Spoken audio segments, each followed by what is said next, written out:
Yan, kaya may batas na bawal pag-usapan ng confidential funds. Ulit na namin sinasabi sa House of Representatives.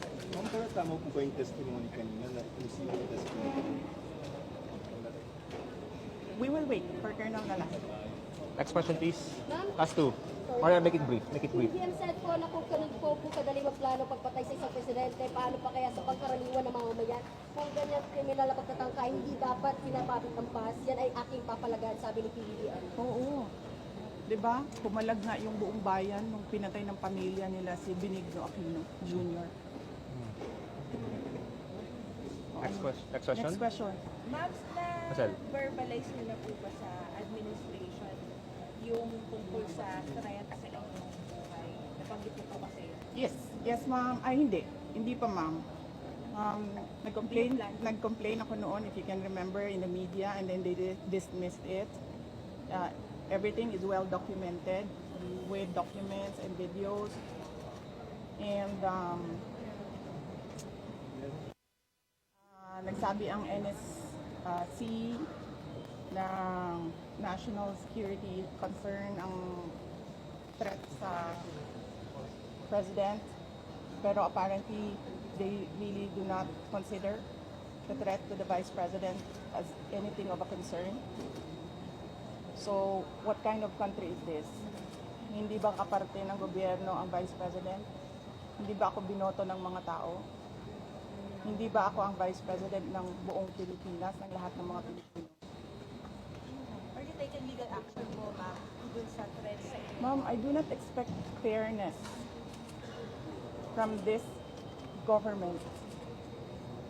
Really, truly. That is the reason why I'm pussyfooting with court cases. We do not expect fairness. Imagine mo, saan ka nakahanap?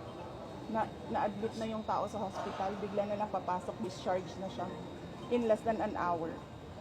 Saan ang hustisya dyan? Saan ang hustisya dito? Sa bayan. Last two questions, please. Mami-extend po yung detention order para kay Attorney Lopez. Ano po yung next steps niyo po for this? I questioned it doon kanina. Pinapahirapan pa nila ako. Ano sinabi nila? Dinetain nila yung tao dahil sa due process. Dahil, ano ba yung sinabi niya? Walang due process ang pagpapatanggal kay Gloria Mercado at iba pang officials ng Department of Education. Ano sinabi ko kanina? The position of a USEC and ASEC is a position of trust and confidence by the appointing authority. Ngayon, ang appointing authority ng USEC at ASEC ng DepEd is the President of the Republic of the Philippines. Dapat tinatanong ng House of Representatives bakit tinanggap ni Pangulong Marcos ang resignation ng mga USEC at ASEC na yon sa Department of Education. Last question. Bakit nila pinipinalize si Yusek Lopez? Hindi ba dapat ang pinipinalize nila ang appointing authority? Last Isa two. pa, sir. Sandali. Ano yung sinabi nila? Evasive. And now, you clearly see, she doesn't know anything. At DepEd pa pala tayo. Pero pagdating natin sa OBP, kikita ninyo, she doesn't know anything about confidential funds. So, saan doon ang evasive answers? Last question.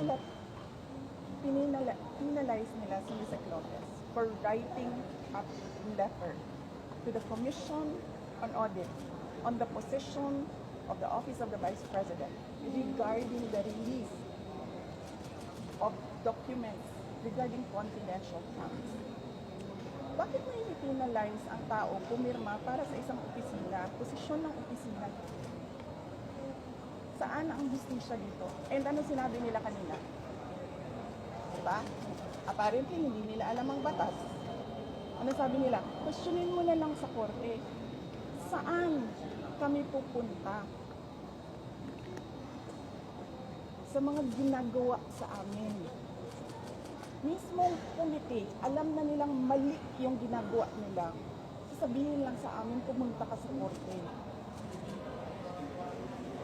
Napakadali na sabihin nila, okay, we will set aside the detention order. Pero hindi. Mali na nga yung una mong detention. Mali pa yung sumunod mo na order. And then sasabihin mo sa tao na nakakulong, hindi makalabas.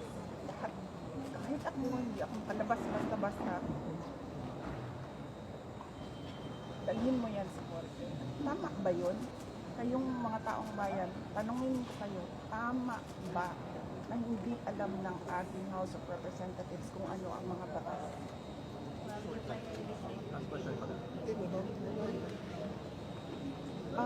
For the sake of the personnel of the Office of the Vice President. Because I clearly, sinasabi ni Joel Chua na we will not recognize you without an oath. And then, I'm continuing to question the constitutionality of their rules. Pero I cannot help the personnel of the Office of the Vice President if I have no personality to speak in that meeting. So I had to take that oath. Pero,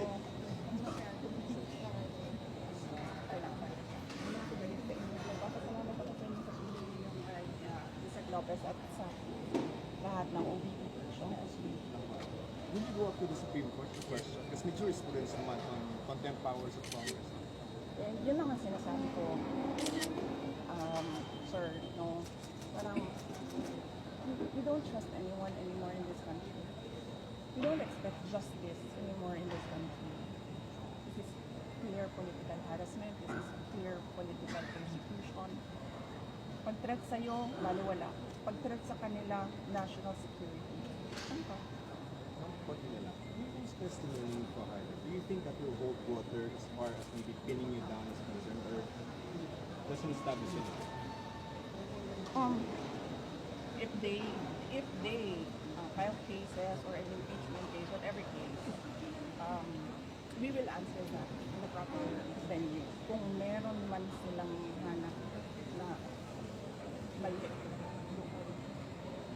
Basta parang kung nakikita mo kanina na ubus na yung tanong nila, hindi pa sila makapag-content kay Edward. Kasi nagsasabi ng totoo yung tao. Mami, said po po, are you expecting again any contempt sa hearing na to? Yes, we expect that. We expect contempt, detention, we expect a term in this like is terrorizing. We expect them to terrorize the office of the Vice President. Ma'am, yung message ng President Bongbong Marcos that he said na papalagay daw po yung leader yung hindi niya palalapas. Yes, sinabi ko na kanina, papalagan ko din yung ginagawa nila sa akin. We don't know the contents Yes, kaya ako kayo binibigyan ng interview para huwag yung makinig sila. Thank you. Thank you.